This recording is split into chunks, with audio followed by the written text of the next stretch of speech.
যত্ন সহকারে বানাই, এত ভালোবাসি, সৃষ্টি করি। আপনার সৃষ্টির কারণে আজকে না খেয়ে আছি। তাদের বিচার কি এই দুনিয়ায় করবেন না? দেখবো না,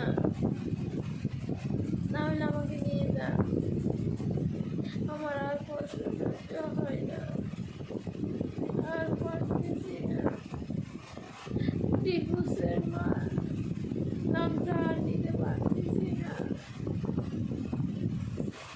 টিপুস মানতে পারতেছি না। বিয়ের মৃত্যু যদি আপনি ঠিক করেন, তাহলে কেন এরকম হইতেছে আমার সাথে?